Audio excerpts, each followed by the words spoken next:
morning class. Before we start our discussion, let us start with a prayer. So I would like to ask Miss Chi to lead our prayer today.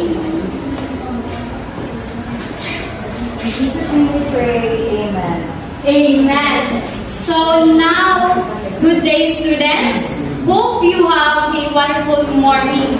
So before we start, I will check your attendance according to our seat plan. So those who are not seated in their assigned seats will be marked as absent. So before you take your seats, kindly pick a piece of papers in front of you. Fix your selves, then arrange your chairs accordingly. So take all those things that are not related to our class today. Okay. So last time I gave you an assignment. So kindly pass your assignments forward. So in a count of 5, all the assignments should be in front. So 1, 2, 3, 4, 5. Okay. So late assignments will not be accepted. So before we proceed to our main discussion, let us have a review for our previous lesson. So what is our lesson last meeting? Anyone? So Pearly? Our lesson last meeting, ma'am, is all about verb. Very good. So our lesson last meeting is all about verb. So next is, can anyone tell me what is a verb? So Mr. Emma? Verb is an action word, ma'am. Very good. So verb is an action word. So what are the different types of verbs? So Miss Amor? What are the different types of verb, Miss Amor?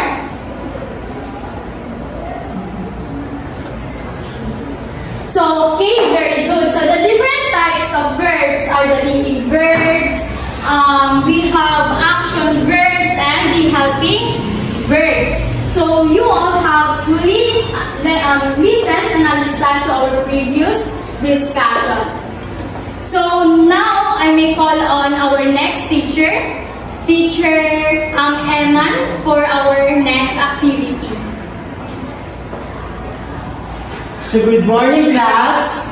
Good morning, sir. Okay, thank you. So I would like to introduce to you a new game. Let's call this game Simon Says. So does anyone of you know this game? Okay, for those who didn't know, Simon Says is very easy. You just need to listen carefully. If I say Simon Says in the first part of the sentence, you need to follow my instruction, right? Okay, then if none, you should not follow the instruction. Are you all guys set? Okay, ready? Simon Says, stand up. Oh no, you are out. Okay, next. Sit down. Oh. Okay, for the last one, okay, please raise your right hand. Simon Says, raise your right hand. Okay, we have the winner. So, Miss Anohan, please claim your reward after our class. Yay. So, let's proceed to our next activity. So, let's call this activity Who Am I? So, for a while.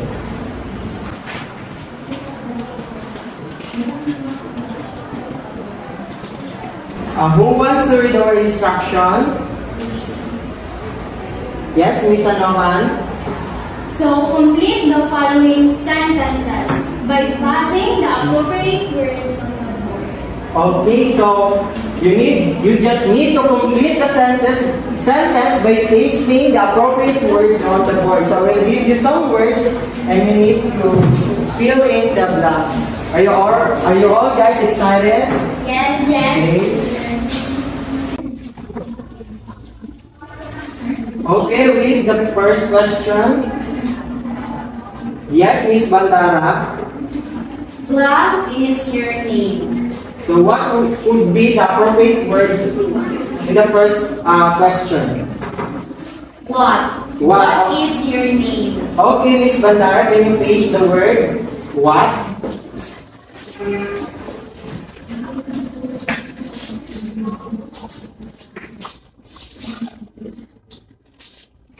Okay, next. Next, number 2. Is perfect. Yes, Mr. Figueroa.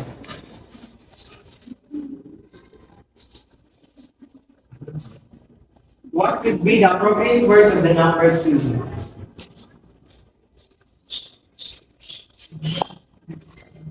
Okay, thank you, Mr. Figueroa. So, number 3. Who wants to read number 3? Yes, Miss Alidel. Blank are your parents. So, what should be the appropriate words? Yes, Miss Anata. Where? Where? Let's check it later. Okay.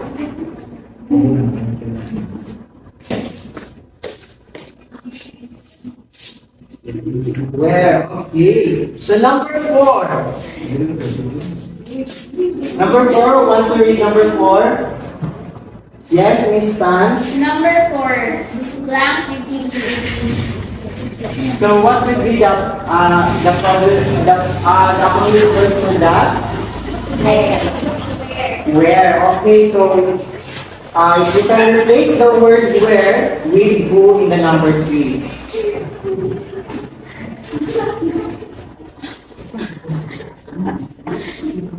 Okay, for the number 5. Number 5, yes, Miss Anohan. So, blank, are you crying? So what will be the appropriate word for the number 5? How? Okay, let's check it later. Okay, number 6. Who wants to read number 6? Yes, Miss Alidel? How do you learn English? Okay, how do you learn English? So can you replace the number 6 with how? So where is the 2 other words?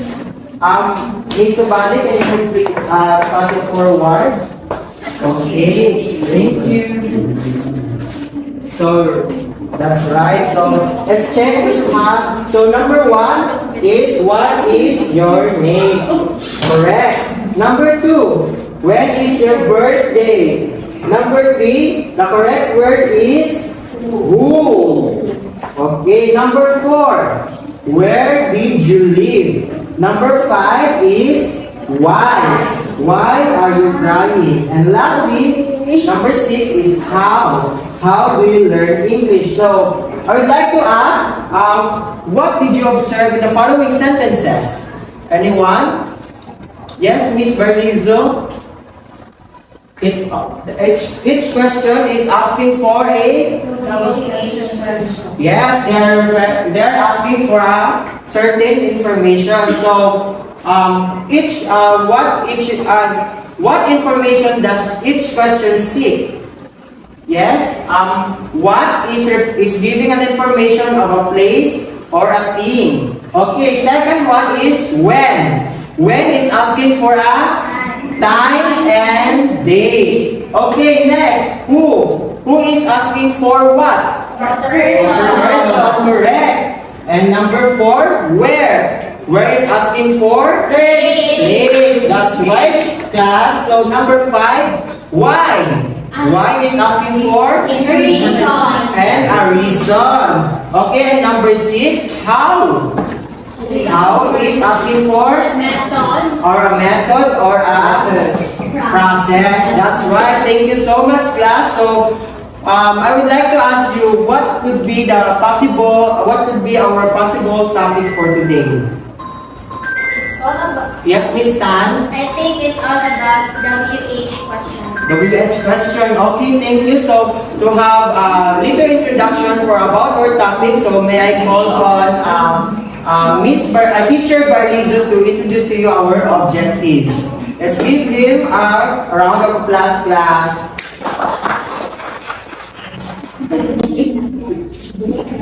So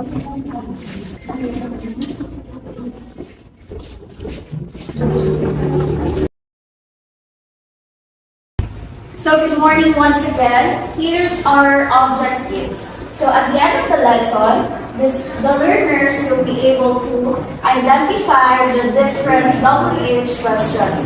So here, the teacher will gonna tackle this later. And letter B, perform the WH questions in real life. So this means that you will gonna practice your skills on how to ask someone about WH question. Letter C, appreciate the importance of using the different types of WH questions. So to continue this discussion, So to continue this discussion, may I call Teacher Alibel Magallon.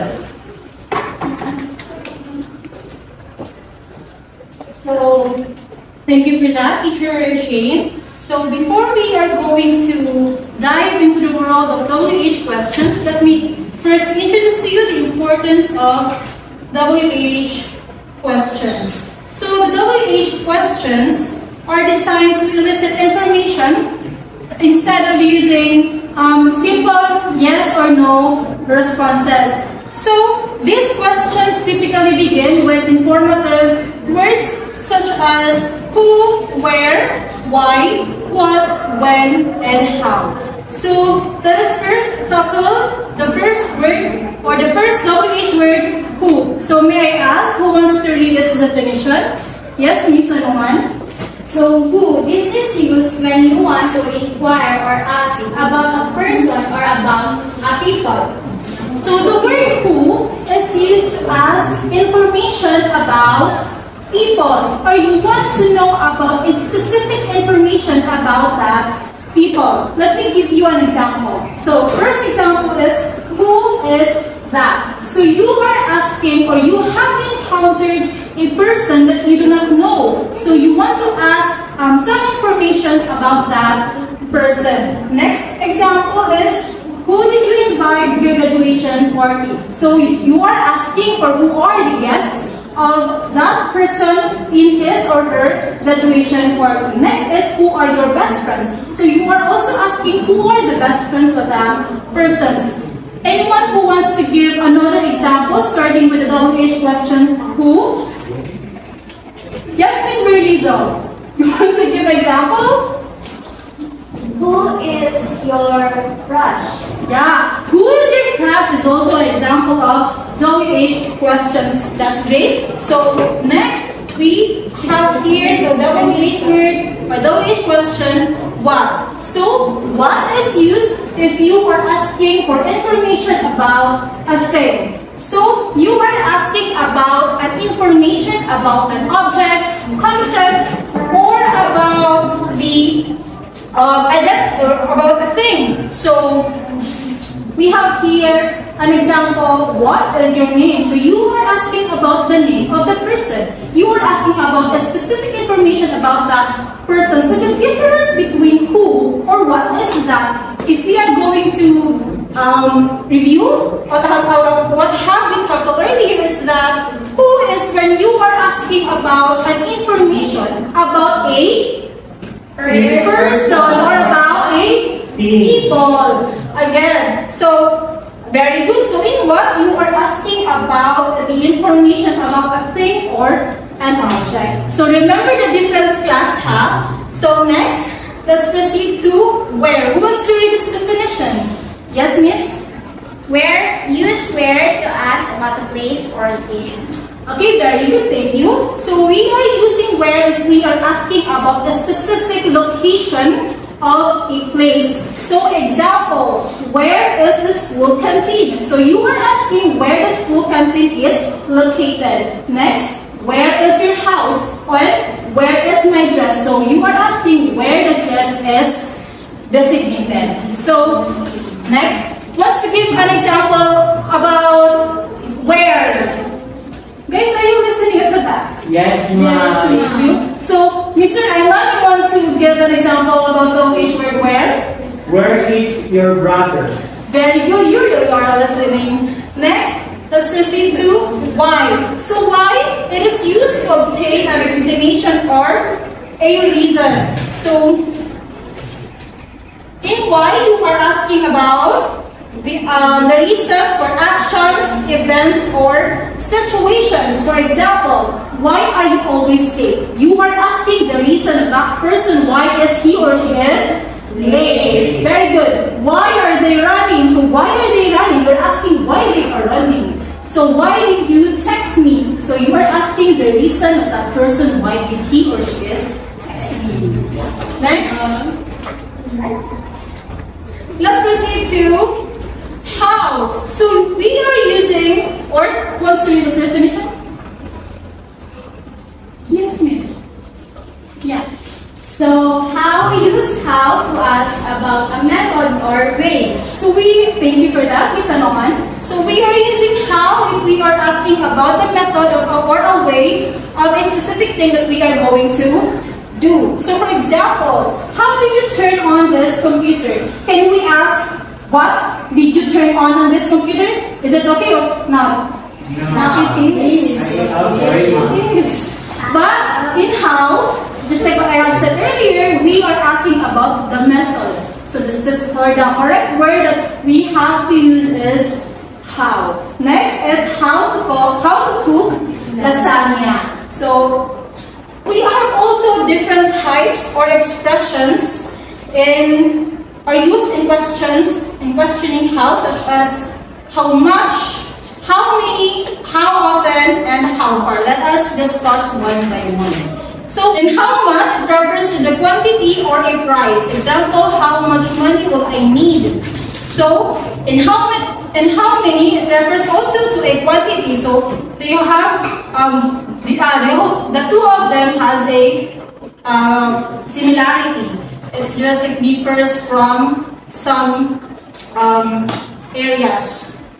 Next is how often. It refers to frequency or how often something is done. For example, how often are you sick? How often you are late? How often are you late? So next is how far refers to distance. Example, how far is the bus from here? Or example, how far is Ramon Magsaysay Memorial Colleges from Langgao National High School? So are we clear? Is there any clarifications? None. So before we are going to proceed to our next discussion, may I call Ms. Stan to own the stage. Thank you for that. Okay, so good day, students. May I have everyone to shake their hands before we start with the activity? Okay, so down. I am Teacher Amor, or you can call me Ma'am Amor, and I am here to introduce to you the next segment of our lesson. So, are you ready for the next task that we are going to have today? Yes, ma'am. Okay, so we will be having this task which is entitled WhatsApp. So WhatsApp is actually a role play. So we will be having a role play today. So let me see if you have picked up the lessons about what WH questions. So we will apply it in role play. We have here the instructions. The students will be grouped in 5 and they will choose one representative from the group to pick a WH question, which is a what, a why, when, where, who, and how. And then we will use it for a short conversation only. So we will be having here a role play and then we will have a short conversation using a WH question. So it will be scored according to the given rubrics. The student will be given at least 5 minutes to prepare. So this will only be a short lang. So of course you will be able to get it. Okay, the student performance will be scored according to the given rubric, which is 5 excellent, sufficient, insufficient, and not competent. Okay, we have here the rubrics, so I will not be reading this. This is already understandable, so we will be considering the context, the grammar, and the creativity of your role-play. So, may I have one representative from your group or two? Okay, so to take a question from here.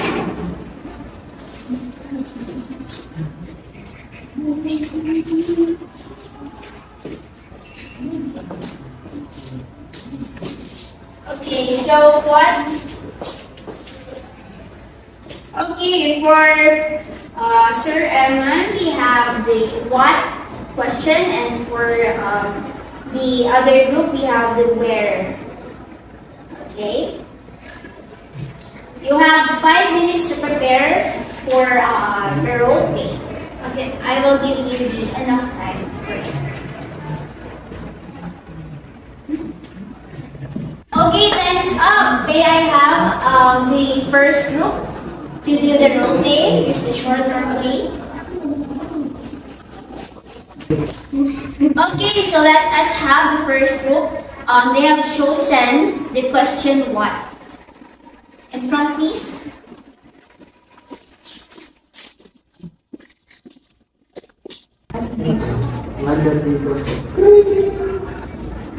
Hello? Hello, Barisa, help me. Boy, what happened? That's all, ma. Okay. Okay, second group have chosen the question where. Okay, so right now we'll have the second group for the question where.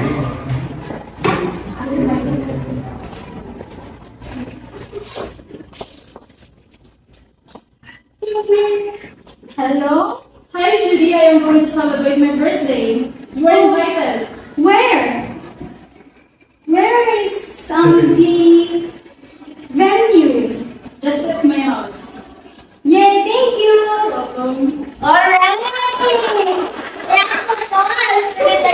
Okay, everyone was excellent, everyone participated, and I am very thankful for the students. Thank you for the day. And now, good job everyone for participating. And right now, we will be welcoming Teacher Judy Hanuman for the next segment of the class. Thank you.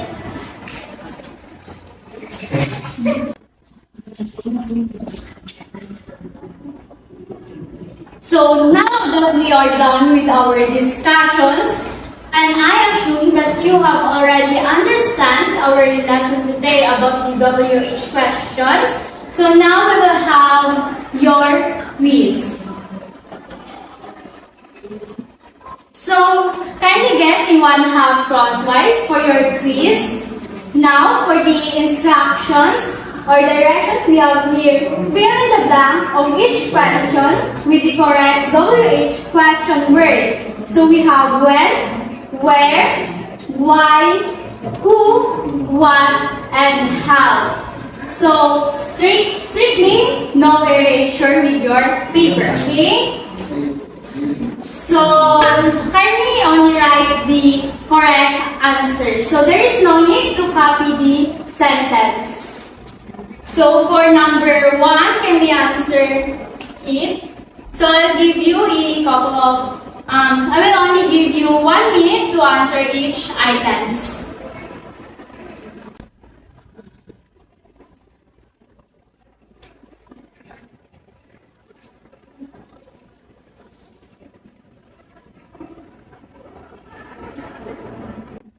Okay, now that we are done, or we are now on the number 10, so now I assume that everyone is done with the quiz, so let us immediately check your answers. So kindly exchange your papers with your seatmates. So everyone, please exchange your papers. Okay, very good. Now I think that everyone has already exchanged their papers. We will now check your answers. So these are the answers for the quiz, kindly check them. Please, no cheating, okay? So are you done, students? Yes, boys at the back, are you done? Yes, ma'am. Okay. 45 seconds. Now everyone stop checking and kindly check the correct answers or check the correct answers. Okay. So now that you are finished, who got the perfect score? Everyone who got perfect score? Me. Oh, I think everyone has got perfect score. Mr. Eman, perfect. Yes, Miss Tan. Yes, Miss Alagad. Bandara and Barlizo. So now I think that everyone has truly listened to our discussion because almost everyone has got the perfect score. So before we end our class, you have an assignment. So kindly take a picture of your assignments or your assignment. So for your assignment, research on how to formulate short replies. So it can be written or printed. So if it is written, you can use short bond paper as well as for the printed. Okay? So now I think everyone has already taken a picture on the assignment. So that will be all for our class today. So thank you for listening and as well as participating on our class discussion. So see you next meeting. Goodbye, class. Bye, Bye,